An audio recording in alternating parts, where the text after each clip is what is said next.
Hi, my name is Tina, and I'm here to talk about a condition known as complex PTSD and its impact on residents of urban communities. This is Washington Park. Washington Park is a community on the south side of Chicago.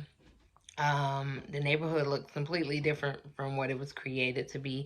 It was created to be a luxury, upper class community, but now you can see there is trash on the streets and overpopulated apartment buildings. Um, Actually, Washington Park is considered to be one of the most dangerous communities in a violence plagued Chicago. Um, I know Washington Park because for 5 years, my husband and my 5 children, we lived in a 3 bedroom apartment in the heart of Washington Park. Um, and though we were devoted and hardworking parents, we still struggled with trying to provide the best quality life for our children and ourselves, but also suffering with the day to day trauma that comes with living in this community. Um, we struggled because we tried to explain to our kids that home was a safe place, but sometimes we struggle with if that was really the case. And when speaking to a family member who was a mental health care professional, we had an aha moment because she said, it sounds like you guys are struggling with complex PTSD. And learning about this condition helped us see that not just us, but so many people across the country, maybe even across the world, are dealing with the exact same condition. So today we'll talk about what complex PTSD is and what causes it to occur, or I guess we would say what impacts complex PTSD.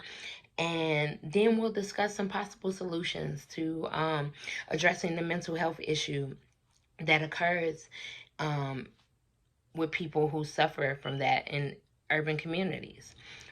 So let's talk about what it is. Complex PTSD, described by Pete Walker in his book, Complex PTSD, is described as a severe form of post traumatic stress disorder. Um, and it's usually found in 5 features. It is um, emotional flashbacks and toxic shame, self abandonment, a vicious inner critic, and social anxiety. So basically, it occurs when you're dealing with traumatic situations on a day to day basis. And though some people may look at as someone, you may be looking at someone and think they are an alcoholic, or you may be looking at them and thinking they are like overtly aggressive, or you may look at them and think they're struggling with depression or they're socially anxious all the time. But this may be a form of complex PTSD coming out. I'm going to tell you a story. My husband, we lived in Washington Park, and he struggled with sleeping at night because every night it would go silent. And then minutes after that silence, it would erupt in gunfire. It would erupt in gunfire, and then there would be bloodshed. And my husband always worried about stray bullet coming in our house or a home invasion. You just didn't feel safe. Um, Fast forward, we moved to a suburban community, and my husband still struggled to sleep at night. And he said the silence still bothered him. The silence bothered him so bad because he knew that usually that silence meant that bloodshed was coming next. Now, that's a mild form of complex PTSD, but imagine not being able to escape that situation. That's enough to send anybody into a frenzy. So now you know what complex PTSD is. We're going to talk about some of the things that cause it. And let's be real, extreme poverty and violence. That's it. And in his book, The City is Killing Me, Jonathan Foles said, oppression takes many guises and sows roots of trauma throughout generations. So you don't even know where these issues are coming from, but it's just been building up through oppression. Um, According to the Chicago Tribune, there were 643 murders in the city of Chicago in the year 2020. The year isn't even over. So imagine that is 643 families affected by trauma. 643. Then also add food deserts where families can't provide nutritious meals because there are no grocery stores in their neighborhood and they don't have cars to drive around to get to the next closest one. Um, Overpopulated schools, understaffed schools.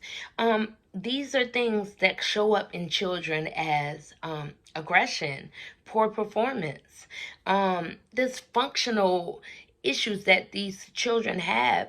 And it's because they're not getting the peace that they're supposed to be. Home is supposed to be a place of peace. But some of these kids and some of these people, their home is the source of their personal hell.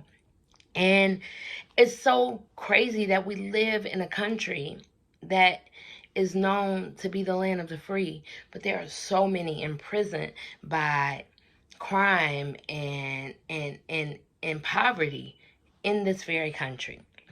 So now that we know what it is, we know what causes it, let's talk about some of the stuff we can do to change it. The first step to change is awareness. Knowing that there is an issue, addressing that there is an issue is the first step. Think about it. The Obama house and a crack house are literally within minutes from each other. But that community, those two different communities operate on two different wavelengths. And we can't operate in that manner anymore. We have to create an alliance with the world. Like, we are all citizens and we should all be safe and we should all feel safe. Elsa Falkenberger said it's difficult and it's different from business as usual, but engaging in communities and trauma informed way can lead to better results and lasting change. We need people who are willing to volunteer. We need people who understand that council meetings are a necessity. Voting is a necessity. Myself, I volunteer with two different foundations. The South Shore Neighborhood Alliance, that does community involvement and works throughout the South Shore community, and the Free 10 Foundation that interacts with children through sports and other community any other community involvement ways, civic engagement ways, I'm sorry. And I'm not saying that to say, look at me, I'm doing something great. I'm saying that is because it's something that you can do. It's something that I'm doing. And it's something that I believe you deep down inside want to do. We all want to see everyone succeed. We want to see people be great. We want to see children succeed and grow up to be great and not suffer with depression and not suffer with struggling in school just because they're hungry. So I believe in you. I believe in me. It sounds really corny, but I believe in humanity. So let's take part in creating a better tomorrow for those who are suffering today. I thank you. I appreciate you for listening to me.